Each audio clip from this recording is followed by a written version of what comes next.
LB నగర్లో 83, ఉప్పల్లో ఒక 83,000 ఓట్లు. ఇప్పుడు వాళ్ళ ప్రయత్నం వల్ల ఏముంటదంటే ఈ కాంగ్రెస్ ఓటునే బీజేపీకి మలపాలి, ఈ కాంగ్రెస్ లోని కొంత ఓటు ఏదైతే వాళ్ళకు వచ్చిందో దాన్ని వాళ్ళ బీజేపీకి మలిపి మనని ఓడగొట్టే ప్రయత్నం బలంగా చేస్తారు. నేను ఈ మాట చెప్తే మీకు కొద్దిగా ఆశ్చర్యం అనిపిస్తుంది. అట్లెట్లా మలుపుతారు, అట్లెట్లయితుంది? ఇది పోయిన ఎలక్షన్లో కూడా జరిగింది. పోయిన ఎన్నికల్లో, పార్లమెంట్ ఎన్నికల్లో, కరీంనగర్ పార్లమెంట్లో, నిజామాబాద్ పార్లమెంట్లో, ఆదిలాబాద్ పార్లమెంట్లో, ఇంకా కొన్ని పార్లమెంట్ సీట్లలో మొత్తం కాంగ్రెస్ ఓటు మొత్తం ఆనాడు బీజేపీకి మలిపింది. మీకు ఒక ఉదాహరణ నేను ఇస్తా. మధు యాష్కి గారు పోయినసారి నిజామాబాద్ నుంచి పార్లమెంట్ సభ్యుడిగా నిలబడ్డారు. పొన్నం ప్రభాకర్ గారు కరీంనగర్ నుంచి పార్లమెంట్ సభ్యుడిగా నిలబడ్డారు. వీళ్ళిద్దరు కూడా గతంలో పార్లమెంట్ సభ్యులుగా ఆ సీట్లకు వెళ్ళి పనిచేసిన వాళ్ళు, ఇద్దరు కూడా గట్టి నాయకులు. కానీ మొన్న పోయినసారి జరిగిన పార్లమెంట్ ఎన్నికల్లో ఇద్దరి కూడా డిపాజిట్లు జప్తయినాయి, ఇద్దరి డిపాజిట్లు గల్లంతైనాయి. ఏం జరిగింది అని మేము తర్వాత అంచనా వేసి మొత్తం లెక్కలు తీస్తే చాలా స్పష్టంగా జగిత్యాల అనే ఒక అసెంబ్లీ సీట్ ఉంటుంది. అసెంబ్లీలో ఆ అసెంబ్లీ ఎన్నికల కాడికేమో కాంగ్రెస్ అభ్యర్థికి 60-65 వేల ఓట్లు వచ్చినాయి. కానీ పార్లమెంట్ కాడికి వచ్చే వరకు అవే 60-65 వేల ఓట్లు మొత్తంగా మరి బీజేపీ పార్టీకి అక్కడ పోటీ చేసిన ధర్మపురి అరవింద్ గారికి మొత్తం పరస్పర అవగాహనలో భాగంగా ట్రాన్స్ఫర్ చేయడం జరిగింది. ఇక్కడ వాళ్ళని నడుపుతున్నది ఒకటే ఒకటి, వాళ్ళని కలుపుతున్నది ఒకటే ఒకటి, ఒక గుడ్డి వ్యతిరేకత. కేసీఆర్ అంటే, బీఆర్ఎస్ అంటే ఒక గుడ్డి వ్యతిరేకత, వాళ్లకున్న కోపం. ఏదన్నా చేసి కేసీఆర్ ను ఖతం చేయాలి, ఏదన్నా చేసి బీఆర్ఎస్ ను ఖతం చేయాలి అనే ఒకే ఒక్క ఎజెండా ఇద్దరిని కూడా కలిపి నడుపుతా ఉన్న విషయం కూడా దయచేసి మీరు అర్థం చేసుకోవాలని చెప్పి నేను కోరుతా ఉన్నా. ఇది చాలా చాలా ముఖ్యమైన స్లైడ్. ఇందులో మనం గుర్తుపెట్టుకోవాల్సింది ఏంటంటే 3,55,000 ఓట్ల మెజారిటీ మనకేదైతే వచ్చిందో ముందు మనం ఆలోచించుకోవాల్సింది, రేపు ప్రతి నియోజకవర్గంలో కంటోన్మెంట్ లోనేమో అటు ఎమ్మెల్యే ఎలక్షన్ జరుగుతున్నది, ఎంపీ ఎలక్షన్ కూడా జరుగుతా ఉంది. రెండింటికి 2 ఓట్లు పడాలా, మిగతా అంతటా పార్లమెంట్ ఎలక్షన్ జరుగుతా ఉంది.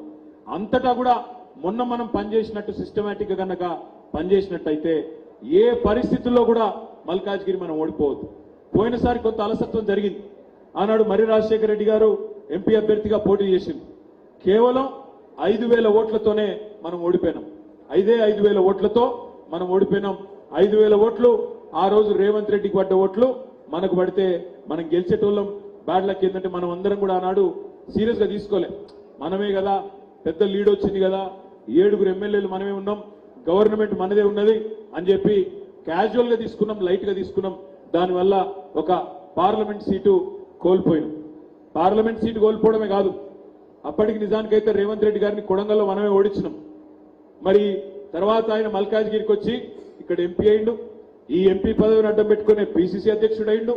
దాన్ని అడ్డం పెట్టుకునే అల్టిమేట్ గా ముఖ్యమంత్రి కూడా అయిండు. అంటే ఒక చిన్న మిస్టేక్ ఏం చేసింది మనను, ఆఖరికి ఇవాళ రేవంత్ రెడ్డి గారిని ముఖ్యమంత్రిగా అక్కడ కూర్చోబెట్టింది. రేపు మళ్ళీ ఆ మిస్టేక్ జరగొద్దు అంటే దయచేసి నేను మా సోషల్ మీడియా మిత్రులందరినీ కూడా కోరేది ఏమంటే, తప్పకుండా ఈ కాంగ్రెస్ బీజేపీ మిలాఖాత్ ఏదైతే జరిగిందో దీన్ని స్పష్టంగా ఇంటింటికి తీసుకుపోవాల్సిన బాధ్యత, దీన్ని ఎక్స్పోజ్ చేయవలసిన బాధ్యత మన మీద ఉన్నది. తప్పకుండా వాళ్ళు చేసే దుష్ప్రచారాన్ని తిప్పికొట్టవలసిన బాధ్యత మన మీద ఉన్నది. ఇంకొక మాట కూడా నేను మీకు విజ్ఞప్తి చేస్తా ఉన్నా. ఈ నియోజకవర్గం రేవంత్ రెడ్డి గారికి అన్ని ఇచ్చింది. ఎంపీ చేసింది, మల్కాజ్గిరి పిసిసి ప్రెసిడెంట్ చేసింది. ఆ తర్వాత రేవంత్ రెడ్డి గారు అదృష్టం బాగుండి ముఖ్యమంత్రి కూడా అయినారు. కానీ ఆయన ఎన్ని మాటలు చెప్పిండో ఒక్కసారి ప్రజలకు మనం గుర్తు చేయవలసిన అవసరం కూడా ఉన్నది. అరిచేతిలో వైకుంఠం చూపెట్టి రేవంత్ రెడ్డి గారు ఇవాళ ఓట్లు వేయించుకొని, సరే హైదరాబాద్ లో మనోళ్ళు నమ్మలేదు కాబట్టి మనం గెలిచినాం, రేవంత్ రెడ్డిని నమ్మలేదు, బీజేపీని నమ్మలేదు, కేవలం కేసీఆర్ నమ్మింది కాబట్టే మనం గెలిచినాం. కానీ ఒక్కసారి రేవంత్ రెడ్డి గారి మాటలు కూడా ఎన్ని మాటలు చెప్పిండు, ఎట్లా అరిచేతిలో స్వర్గం చూపెట్టిండు, అది కూడా మా తమ్ముళ్ళు ఇప్పుడు ప్లే చేస్తారు. ప్లే చేయమా, వస్తుందా ఆడియో లేదా? రేవంత్ రెడ్డి గారి మాటలు. ఎమ్మడే బ్యాంకు పోయి 2 లక్షలు బ్యాంకులో రుణమాఫీ చేసిన వాళ్ళందరినీ నేను విజ్ఞప్తి చేస్తున్నా. ఎమ్మడే బ్యాంకు పోయి 2 లక్షలు తెచ్చుకోండి. డిసెంబర్ 9 నాడు నేను రాగానే మాఫీ చేస్తా. ఇవాళ చంద్రశేఖరరావు ఏమనుకుంటున్నా అంటే రుణమాఫీ చేసిన ఓట్లు నాకు పడతాయని. నేనేం చెప్తున్నా అంటే రుణమాఫీ అయిన వాళ్ళందరూ ఎంబడి పోయి మళ్ళీ 2 లక్షల రుణం తెచ్చుకోరి డిసెంబర్ 9 నాడు నేను అవి మాఫీ చేస్తా. కాబట్టి రైతులందరికీ నేను విజ్ఞప్తి చేస్తున్నా, ఇప్పుడు పెన్షన్ తీసుకుంటే 2000 వస్తుంది, కానీ ఒక్క నెల వాయిదా పడ్డదంటే వచ్చే నెల మేము 4000 ఇస్తాం. మా అక్కలకు మా పెద్దమ్మలందరికీ నేను చెప్తున్నా, వచ్చే నెల నుంచి ఇంటి కరెంటు బిల్లు కట్టాల్సిన పని లేదు. మీ కరెంటు బిల్లు కాంగ్రెస్ పార్టీ కట్టదు. ₹1 కూడా కరెంటు మీకు కట్టాల్సిన పనే లేదు. టీవీ పెట్టుకోవచ్చు, ఫ్యాన్ వేసుకోవచ్చు, మంచిగా బాజాప్తా కరెంటు బిల్లు లేకుండా మీరు గృహలక్ష్మి పథకం కింద మీకు కరెంటు బిల్లు వస్తుంది.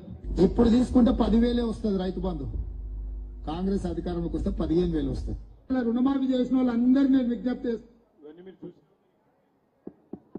ఇప్పటికే చూసే ఉంటారు మీరు, కానీ మీకు ఎందుకు చూపెడుతున్నా మళ్ళీ అంటే మనం ప్రజలకు మళ్ళీ గుర్తు చేయాల్సిన అవసరం ఉంది. 4,000 పెన్షన్ ఇస్తా అన్నాడు. 4,000 ఒకటే మాట చెప్పలేదు. కేసీఆర్ ఒక్క ముసలమ్మకి ఇస్తున్నాడు, లేదా ముసలయ్యకి ఇస్తున్నాడు, మా ప్రభుత్వం వస్తే ఇద్దరికి ఇస్తా అన్నాడు. కానీ ఏం జరిగింది? జనవరి నెల 2,000 పెన్షన్ కూడా ఎగ్గొట్టిండు. జనవరి నెలలో 46 లక్షల మందికి కాంగ్రెస్ ప్రభుత్వం 46 లక్షల మందికి టోపీ పెట్టింది. 2,000 రూపాయలు కూడా ఇవ్వలేదు. 4,000 సంగతి దేవుడు ఎరుగు, 2,000 కూడా ఎగ్గొట్టినోడు రేవంత్ రెడ్డి.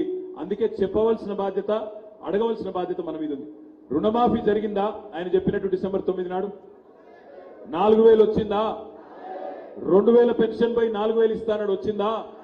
ముసలమ్మకు ముసలయ్యకి ఇస్తానడు వచ్చిందా? 10,000 పోయి 15,000 ఇస్తానడు వచ్చిందా? తులం బంగారం వచ్చిందా? స్కూటీ వచ్చిందా?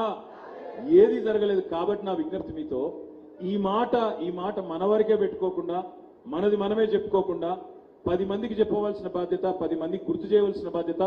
కాంగ్రెస్ వాళ్ళు ఓటు అడగడానికి వస్తే వాళ్ళకు అవసరమైతే వచ్చిన ప్రజలే చూపెట్టేటట్టు ఉండాలి. ఈ వీడియో వచ్చింది, దీని సంగతి చెప్పు ముందు అని అడిగేటట్టు ఉండాలి.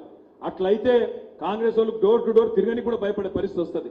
కాబట్టి తప్పకుండా కాంగ్రెస్ పార్టీని కూడా తప్పకుండా ఎండగట్టవలసిన బాధ్యత తప్పకుండా